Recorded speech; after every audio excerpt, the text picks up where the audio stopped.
महोदय. सभापती महोदय, माझा प्रश्न असा आहे की राजमाता जिजाऊ यांचा राजवाडा पाचड महाड विधानसभेमध्ये आहे. तिथे दुरावस्था इतकी आहे की धर्मशाळा आहे, शौचालय आहे, तिथे बाथरूमची व्यवस्था नाही आहे, 300 लोकांची वस्ती आहे, पाण्याचा प्रश्न इतका गंभीर आहे की तिकडे पाणीच नाही आहे. म्हणजे आज सकाळी पण तिकडे एका माणसाचा मी व्हिडिओ घेतला की तो म्हणतो की ते पाण्याचं फार अडचण आहे. आणि ह्याच्यात काय होतंय, पूर्वी लोक म्हणायचे वन खात्याकडे आहे, आता म्हणतात आम्ही मुंबईच्या एका खात्याकडे दिलेलं आहे, मग म्हणतात पुरातत्वाकडे दिलेलं आहे. पण ह्या गोंधळामध्ये लोकांचे तिकडे हाल होत आहेत. तर आपण ह्याचं नंतर विकास हे कुठची निधी आपण देतो म्हणतात, रायगड विकास प्राधिकरणाचा देतो, तर ह्याच्यावरती काय उपाय काय आणि हे सगळं कसं काय? सन्माननीय प्रवीण दरेकर आहेत, ह्यांचंच ते गाव आहे, बरोबर आहे.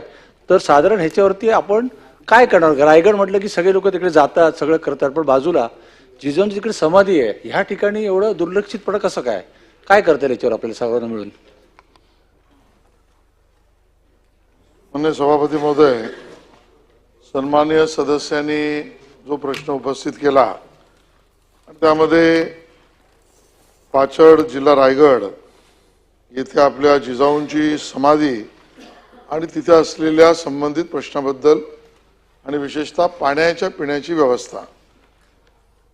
सभापती महोदय, खऱ्या अर्थाने वन विभागाकडे पूर्वी ही व्यवस्था त्या सगळ्या परिसराची होती आणि नंतर भारतीय पुरातत्व सर्वेक्षण विभागाकडे मुंबई मंडळाच्या केंद्र संरक्षित स्मारक म्हणून या सगळ्याची आता व्यवस्था त्या ठिकाणी सभापती महोदय देण्यात आलेली आहे.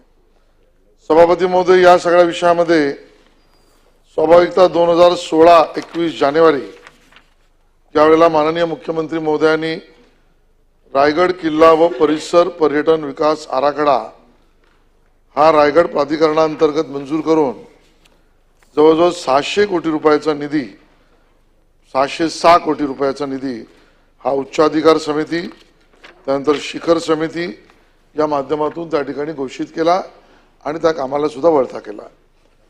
सभापती महोदय, संदर्भित ठिकाणी पाथवे असतील, टॉयलेट असेल, लँडस्केप असेल, या संदर्भातलं काम सुरू झालं, पूर्णही झालं.